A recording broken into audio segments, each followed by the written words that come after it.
On the afternoon of August 23, 1972, a 20-year-old woman left the home she shared with her parents and her 12-year-old sister in a rural area of Snohomish County, never imagining she would never return. Her name was Jody Loomis.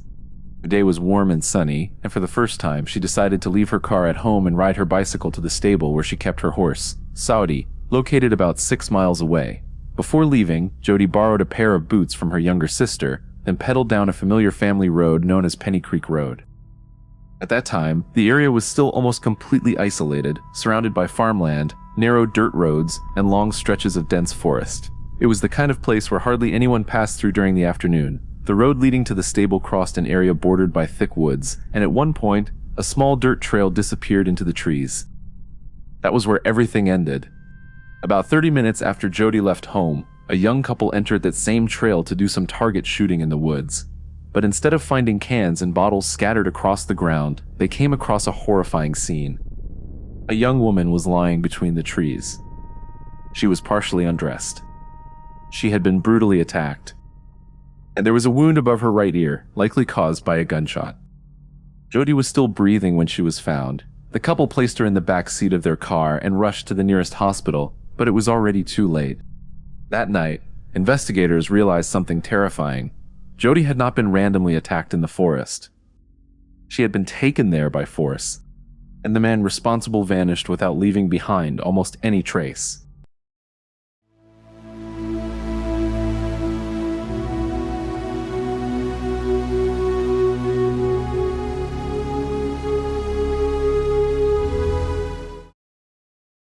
Investigators quickly concluded that Jody Loomis had been intercepted while riding along Penny Creek Road. Her white bicycle was found abandoned near the entrance to the dirt trail. Everything suggested that someone had stopped her there and forced her into the woods. Deep inside the forest, she was sexually assaulted. In the end, her attacker took her life with a gunshot to the side of her head. Police sealed off the entire wooded area and began collecting anything that might help the investigation. Jody's clothing was carefully preserved as evidence. Among the items were the boots she had borrowed from her younger sister just hours before leaving home. At the time, nobody could have imagined that hidden on that very pair of boots was the clue that would eventually reveal the killer's identity decades later. During the autopsy, forensic specialists removed the bullet lodged in Jody's head and determined that the shot had been fired from a .22 caliber handgun. Based on the crime scene, investigators believed she had most likely been threatened or forced at gunpoint before being taken into the forest.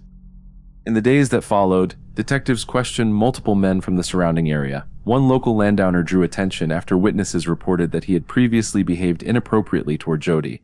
Another man, who had been cutting firewood near the trail that same afternoon, also became a person of interest after failing to clearly account for part of his whereabouts during the time of the murder.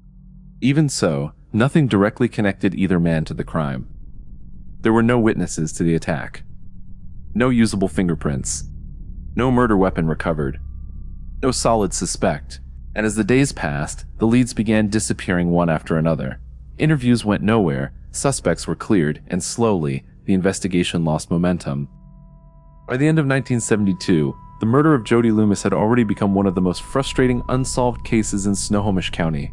Investigators had a complete crime scene, preserved physical evidence, and a young victim who had been brutally murdered, but no concrete lead pointing to the man responsible.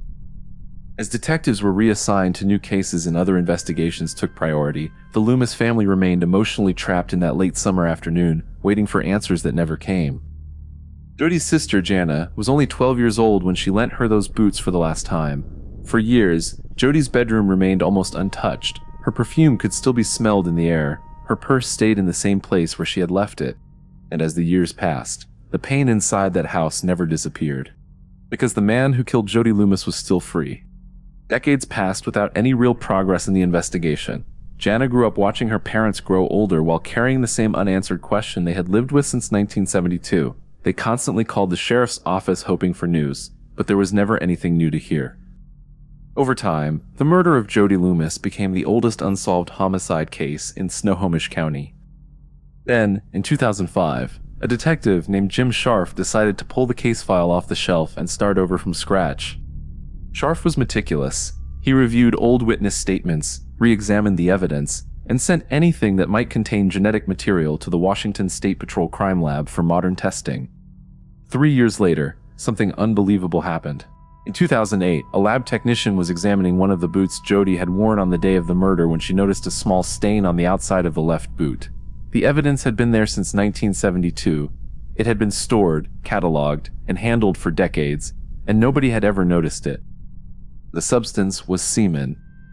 Forensic specialists managed to extract a partial DNA profile and submitted it to CODIS, the national DNA database operated by the Federal Bureau of Investigation, but the result came back negative. The killer was not in the system. That meant only one thing. Either he had never been arrested for crimes requiring DNA collection, or his crimes were too old to appear in the database. Even without a match, the DNA profile remained active in the system for years, automatically compared against newly entered criminal profiles. No match ever appeared. But Jim Scharf refused to let the case die again. And in 2018, he decided to try something that was beginning to revolutionize criminal investigations across the United States. Genetic genealogy.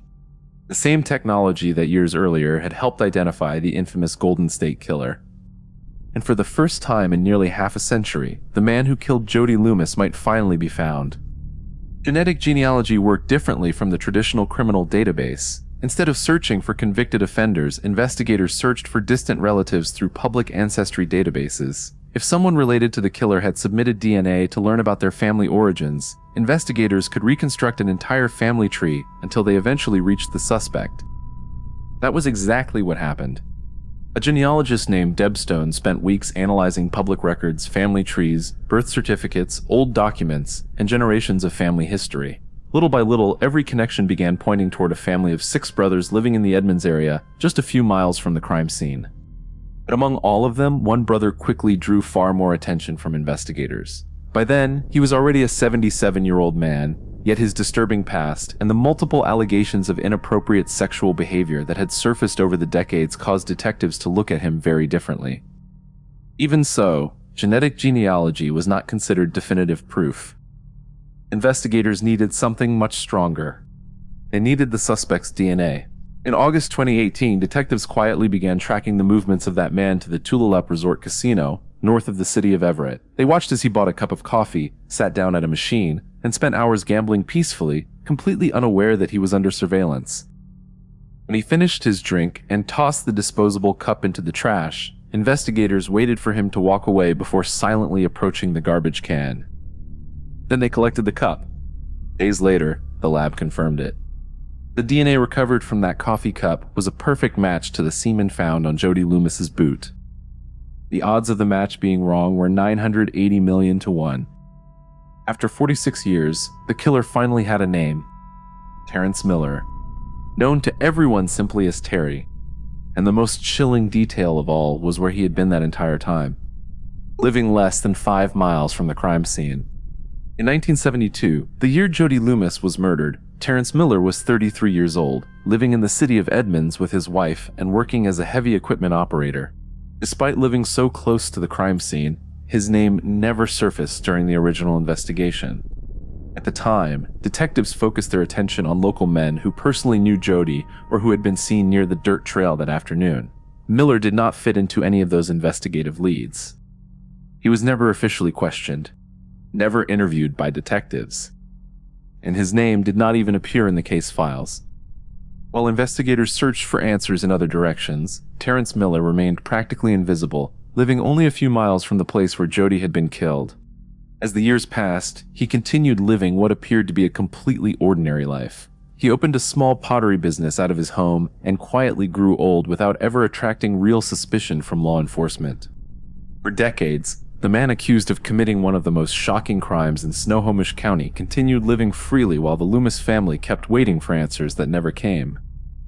Only decades later, when investigators began digging deeper into his past, did a disturbing reality begin to emerge.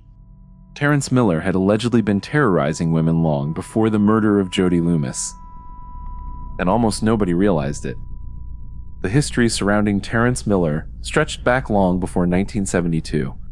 In 1968, 4 years before Jody's murder, he had already been reported after stopping a truck near a teenage girl and exposing himself to her. At the time, he admitted the act to police and received only a minor charge for indecent conduct.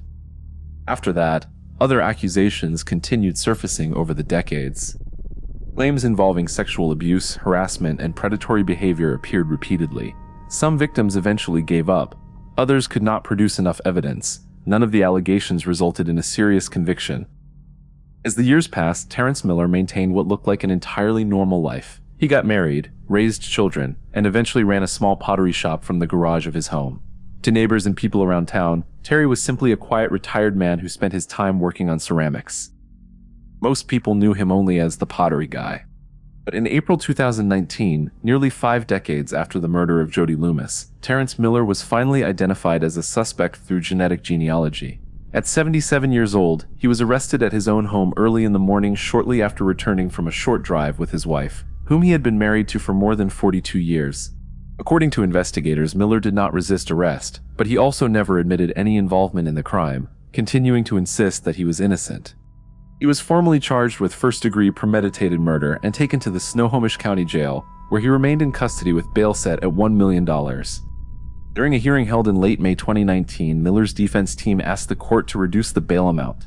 His attorney argued that Miller's wife had recently suffered a stroke that left her disabled, and that Miller himself had been responsible for caring for her every day. According to the defense, he needed to be released so he could continue helping his wife at home. On the other side of the courtroom, Jody Loomis, Jody's sister, pleaded with the judge not to lower the bail. For her, the thought of seeing the man accused of killing her sister walking free again felt like reliving the nightmare her family had carried since 1972. Even so, Judge David Kurtz decided to reduce the bail from $1 million to $750,000. At the same time, he imposed multiple restrictions in case Miller managed to post bail and leave jail. On June 18, Miller and his wife managed to raise the money required for his release. From that moment on, he remained under strict home confinement. Miller was only allowed to leave the house for essential activities, including court appearances, medical appointments, or basic shopping trips. He was also required to wear a GPS ankle monitor at all times, and was not allowed to remove it, not even while showering. In addition, the monitoring company had to send daily reports to both prosecutors and the defense detailing every movement made by the accused. Shortly afterward, Judge David Kurtz ordered Miller to provide an additional $250,000 as a security guarantee or face immediate return to jail. Once again, Miller and his family managed to pay the amount. The trial of Terrence Miller did not begin until late 2020, nearly 50 years after the murder of Jody Loomis. Proceedings had been delayed for more than a year because of the pandemic and because of repeated attempts by the defense to challenge the evidence obtained through genetic genealogy. During the trial, prosecutors reconstructed the entire path of the DNA evidence in the case, from the tiny stain forgotten on Jody Loomis's boot in 1972 to the coffee cup collected at the casino nearly 50 years later. The defense, however, attempted to completely dismantle the credibility of the prosecution's evidence. Miller's attorneys argued that after nearly 5 decades, the evidence had gone through countless stages of storage, transport, and handling, creating a massive risk of contamination. According to the defense, during the autopsy performed in 1972, some investigators had not even used gloves properly, something that was relatively common at the time. In addition, certain pieces of evidence had spent years in storage, without fully documented records showing who had access to them or how they had been handled over the decades. During testimony in court, experts for the prosecution themselves admitted that DNA from a Washington State Patrol Lab analyst appeared in one of the reference samples during forensic testing, a fact the defense used to reinforce its contamination theory. Miller's attorneys repeatedly insisted that Jody Loomis's boot could have been contaminated over the years, and that the failures in evidence storage made it impossible to fully trust the results obtained so long after the crime. But standing before the court, Jody Loomis recalled the nearly 48 years her family had spent waiting for answers while the man accused of killing her sister continued living what appeared to be a normal life. She described decades of pain, empty birthdays, holidays marked by Jody's absence, and the silent suffering of her parents, who died without ever learning who had taken their daughter's life on that summer afternoon in 1972. Then, on the morning of November 9, 2020, just hours before the verdict was scheduled to be read, Terrence Miller was found dead inside his home. According to authorities, he had taken his own life with a gunshot. Miller never confessed to the murder of Jody Loomis and carried with him answers that might never be fully known. Even after the evidence presented during trial, some members of his family continued believing he was innocent. Meanwhile, inside the courtroom, the jurors still had no idea that the defendant was already dead. Hours later, they returned to the courtroom and announced their final decision: guilty of first-degree murder. Jana was only 12 years old when she lent those boots to her sister on a sunny afternoon in August. Now, at 60 years old, she was finally hearing the word her family had waited nearly half a century to hear. But her parents were no longer alive to witness that moment. Nearly 50 years later, the truth had finally caught up with the man accused of destroying Jody Loomis's life and forever changing the fate of her family. A crime that once seemed destined to remain unsolved had finally been cracked because of a tiny piece of evidence overlooked for decades, hidden on a simple pair of borrowed boots. But for Jana Loomis, no conviction could ever return the lost years or bring her parents back to hear the answer they had waited for until the end of their lives. Cases like this show how some killers manage to disappear for decades, convinced they will never be found, until one forgotten detail changes everything. And if you enjoy true crime cases solved many years later, disturbing investigations, and stories that seem impossible to believe, make sure to subscribe to the channel, because there are many more mysteries like this one still waiting to be told. And now, get ready to discover another case that also remained unsolved for decades, until one single detail finally revealed the truth.